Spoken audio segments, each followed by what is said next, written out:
The ultimatum, Dr. Alina Rodriguez rubbed her tired eyes as she stared at the massive screens in the Deep Space Observatory.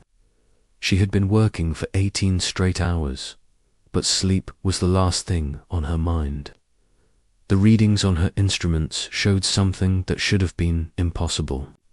A fleet of ships, each one larger than Earth's biggest cities, was moving through space toward their solar system. Elena's hands shook as she reached for the emergency communication device. She had spent her entire career studying the stars, hoping to find signs of alien life. Now that she had found them, she wished she hadn't. The ships were moving in perfect formation, their energy signatures unlike anything humans had ever seen. This was not a peaceful exploration mission. This was an invasion fleet. The red emergency lights began flashing throughout the observatory. Elena's assistant, Dr. James Park, ran into the control room with coffee still dripping from his shirt. He had been sleeping in the break room when the alarms started. James looked at the screens and his face went white. He had worked with Alina for 5 years, and he had never seen her look so scared. The largest ship in the alien fleet was sending out a transmission. Elena's computers worked quickly to translate the signal into something humans could understand. The message was simple and terrifying. It appeared on every screen in the observatory in bright red letters. Alina read it out loud, her voice barely above a whisper. The message said that the Zephyrian Empire had come to claim Earth as part of their territory. All humans had exactly 48 hours to surrender completely. There would be no negotiations, no deals, and no mercy for those who resisted. The Empire had conquered over 3,000 worlds in the past millennium. Earth would be just another addition to their collection. Alina immediately contacted Admiral Marcus Chen at Earth Defense Command. Admiral Chen was a man who had spent his life preparing for this moment, even though he'd never really believed it would come. He had grey hair and sharp eyes that missed nothing. When Elena's call came through, he was already in his command center. Having detected the alien fleet on his own instruments, Admiral Chen listened carefully as Alina explained what she had discovered. The alien ships were still 3 days away from Earth, but their weapons were already charging. The energy readings suggested they had enough firepower to destroy entire continents. Humanity's space fleet consisted of 12 ships, most of which were designed for exploration, not warfare. President Sarah Williams was awakened at 3 in the morning by her security team. She was a former engineer who had become president, because people trusted her to make difficult decisions. Now she faced the most difficult decision in human history. In her secure bunker beneath the Capitol, she listened as Admiral Chen and Dr. Rodriguez explained the situation. The alien message was played for world leaders across the globe. Every major government received the same ultimatum at the same time. The Zephyrian Empire wanted humanity to surrender without any conditions. They offered no promises about what would happen to humans after surrender. Based on their history with other species, the outlook was not good. President Williams called an emergency session of the World Council. Leaders from every nation joined the video conference, their faces showing the same mix of fear and determination. The president of Brazil spoke first, saying his people would never surrender to alien invaders. The Prime Minister of Japan agreed, stating that humanity had faced extinction before and survived. Dr. Rodriguez worked frantically to learn more about the alien fleet. Her team of scientists analyzed every piece of data they could gather. The ships were massive, but they seemed to rely on outdated propulsion systems. Their weapons were powerful, but they appeared to be designed for destroying planets, not fighting mobile targets. Alina began to suspect that the Zephyrian Empire had grown lazy from centuries of easy victories. Admiral Chen was developing Earth's defense strategy. He knew that humanity's ships could not match the alien fleet in raw firepower. However, humans had something the aliens might not expect: creativity and desperation. Chen began contacting every military base, every research station, and every civilian organization that might help in the coming battle. The alien fleet was commanded by Vexala, a warrior who had led successful invasions of hundreds of worlds. Vexala was confident that Earth would surrender like all the others. The humans seemed to have basic space technology, but nothing that could threaten the Empire's mighty fleet. Vexala expected to receive Earth's surrender message within hours of sending the ultimatum. As news of the alien threat spread across Earth, something unexpected happened. Instead of panic and chaos, humanity began to unite in ways that had never been seen before. Countries that had been enemies for decades started sharing military technology. Scientists from rival nations began working together on defense projects. Ordinary citizens volunteered to help in any way they could. Alina discovered something interesting about the alien communication system. The Zephyrian Empire used a very advanced but rigid protocol for receiving messages. Their computers were designed to process complex diplomatic communications, but they might have trouble with simpler transmissions. Alina shared this information with President Williams and Admiral Chen. President Williams made a decision that would change everything.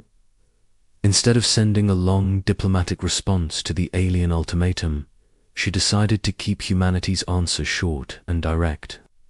She gathered her advisors and asked them what message would best represent humanity's response to the threat of extinction.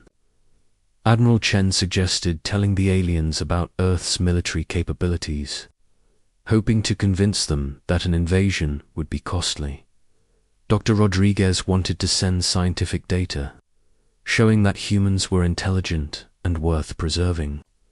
Other advisors proposed offering resources or negotiating terms for partial surrender.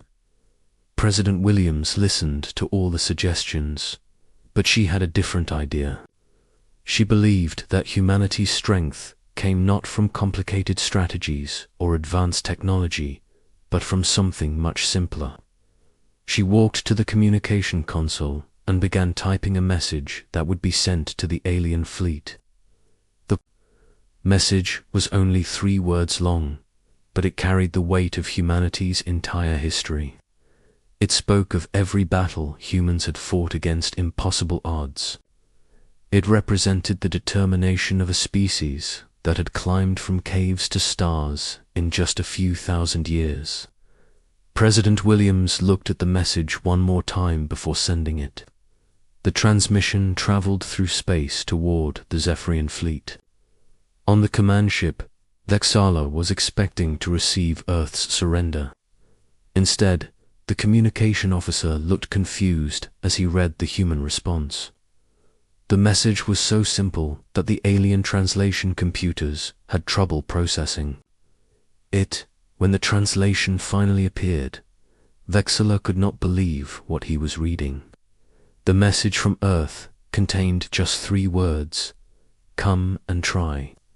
There were no diplomatic pleasantries, no attempts at negotiation, and no signs of fear. Humanity had responded to the threat of extinction with a simple challenge. For the first time in his long military career, Vexala felt something he had never experienced before when dealing with a primitive species: uncertainty. The alien fleet continued its approach toward Earth, but now Vexala was wondering if he had underestimated these humans. In his experience, species that responded with such confidence usually had hidden strengths. He ordered his scouts to conduct deeper scans of the human home system, looking for signs of advanced weapons or defensive systems. Back on Earth, President Williams' message had the effect she hoped for. Instead of despair, humans felt pride. In their species' refusal to surrender, military volunteers flooded recruitment centers. Scientists worked around the clock on new defensive technologies. Even children contributed by helping with evacuation plans and emergency preparations. Alina made a breakthrough in her analysis of the alien ships. She discovered that the Zephyrian Empire's vessels used a specific type of energy shielding that had a critical weakness. If humans could generate the right kind of electromagnetic pulse, they might be able to disable the alien ship's defensive systems. The technology existed on Earth, but it had never been used as a weapon. Admiral Chen immediately began modifying Earth's communication satellites to generate the electromagnetic pulses Alina had described. It was a desperate plan with little chance of success, but it was better than no plan at all. Every available engineer and technician was assigned to the project, working with materials and equipment from around the world. As the 48-hour deadline approached, both sides prepared for what was coming. The Zephyrian Empire had expected an easy victory, but now they faced an opponent that refused to surrender. Humanity had never fought an interstellar war, but they had something their enemies lacked: the determination of a species with nothing left to lose. The stage was set for a confrontation that would determine the fate of humanity and possibly change the Zephyrian Empire forever. In less than 24 hours, the alien fleet would arrive at Earth, and both species would learn whether 3 simple words could stand against the might of a galactic empire. Asterisk. The reckoning, the final hours before the alien fleet's arrival passed like a strange dream for everyone on Earth. Dr. Alina Rodriguez had not slept in 3 days, but adrenaline kept her sharp as she made final adjustments to the electromagnetic pulse system. Her team had successfully modified 47 communication satellites to work as weapons. It was not much against a fleet of massive warships, but it was all humanity had. Admiral Marcus Chen stood in Earth Defense Command, watching the countdown timer on the main screen. In 6 hours, the Zephyrian Empire's deadline would expire. Chen had positioned Earth's 12 defensive ships in a formation that would protect the planet's major population centers. The ships were small compared to the alien vessels, but their crews were determined to fight until the end. President Sarah Williams addressed the world one final time before the alien fleet arrived. Billions of people watched as she spoke from the emergency command center. Her voice was calm and steady, showing no fear even though she knew Earth faced impossible odds. She reminded everyone that humanity had always found ways to survive against greater powers. The president's words gave courage to people around the world. In every city, families gathered together, knowing they might not survive the next few hours. But instead of despair, there was defiance. Humans had chosen to face extinction, standing up rather than surrender on their knees. Whatever happened next, they would meet it as one united species. Commander Thexler reviewed the intelligence reports from his scouts as the fleet approached Earth's solar system. The scans showed that humans had made significant modifications to their satellite network in the past 48 hours. The changes were subtle, but Dexler's experience told him that desperate species often became dangerous when cornered. The Zephyrian commander had expected the humans to change their minds as the deadline approached.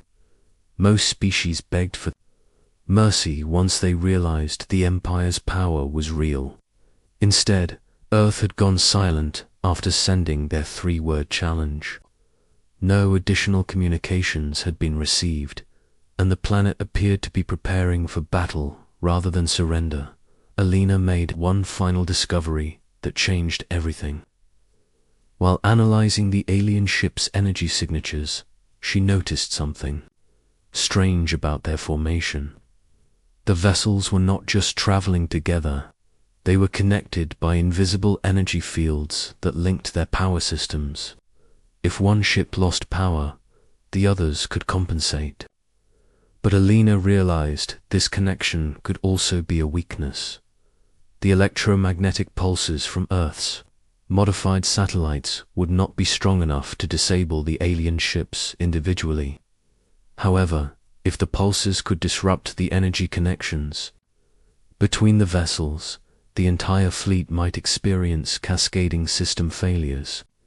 It was a theory based on limited data, but it was humanity's best hope for survival. Admiral Chen received Elena's new information just as the alien fleet entered Earth's defensive perimeter.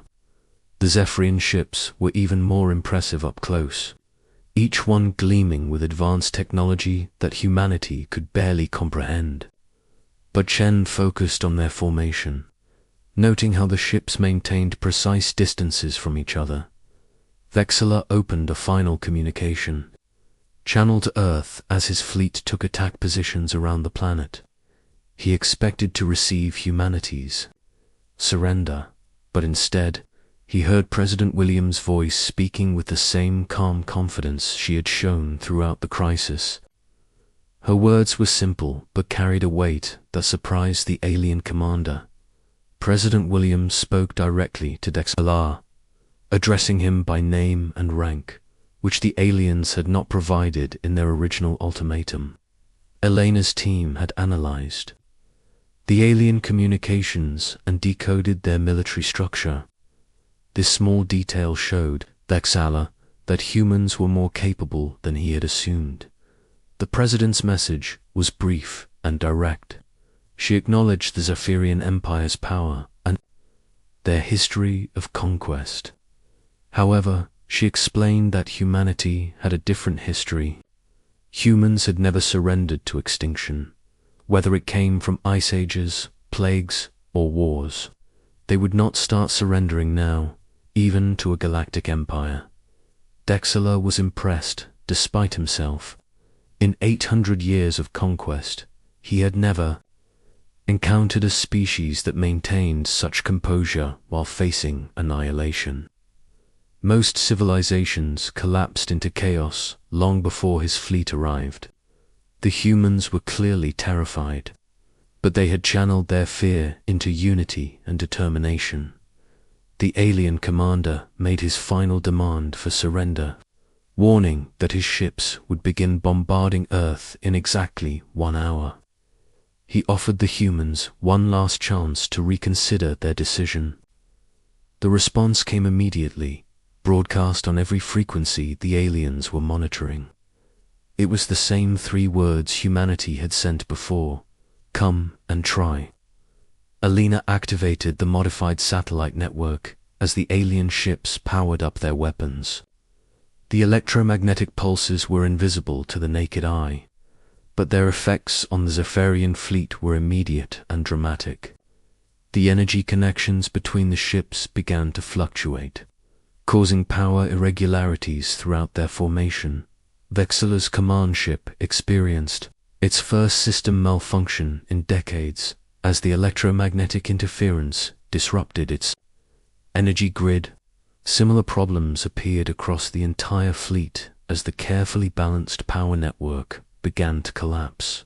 The alien commander realized that the humans had found a weakness in technology that the Empire had considered invulnerable. Admiral Chen ordered Earth's defensive ships to attack while the alien fleet was experiencing technical difficulties. The human vessels were tiny compared to their enemies, but they moved with speed and precision that the larger ships could not match. They targeted the connection points between alien vessels, trying to increase the electromagnetic disruption.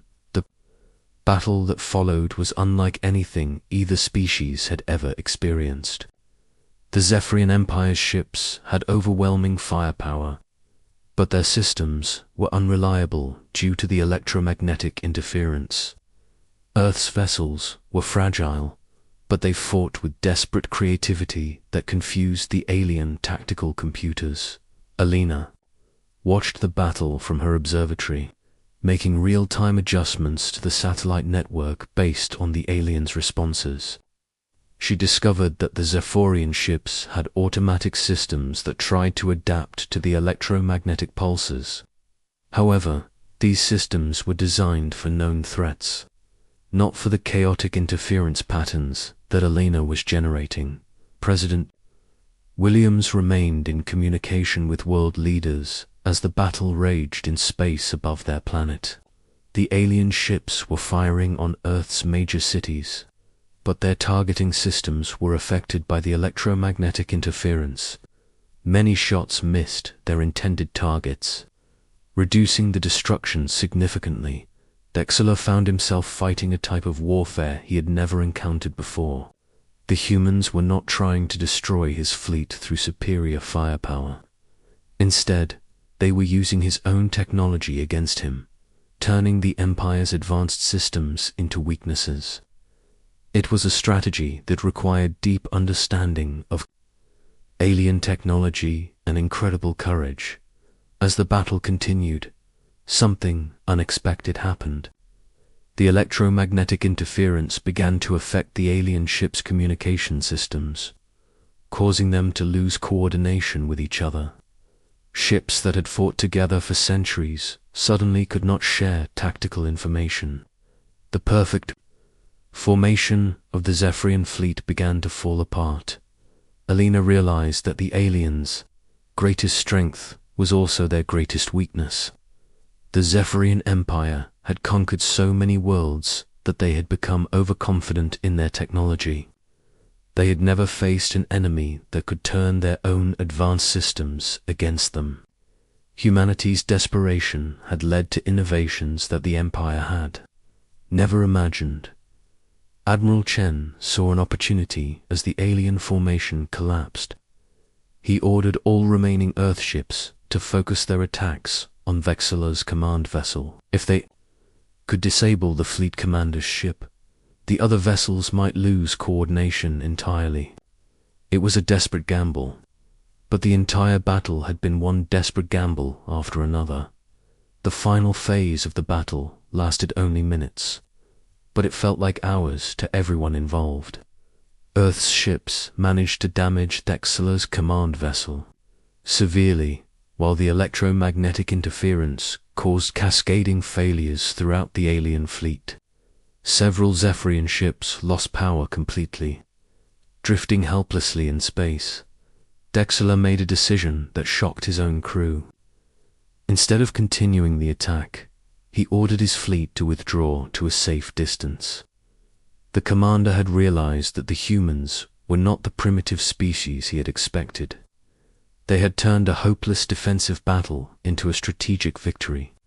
Through intelligence and determination, the alien commander opened a new communication channel to Earth.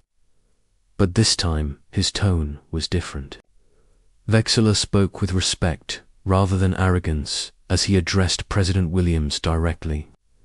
He acknowledged that the Zephyrian Empire had underestimated humanity and proposed a ceasefire to discuss terms. President Williams agreed to talks, but she made it clear that any negotiations would be between equals. Earth would not accept vassal status or tribute demands. If the Zephyrian Empire wanted peace with humanity, it would have to be based on mutual respect. The three words that had started the conflict, "come and try," had earned humanity a place at the galactic table. Asterisk.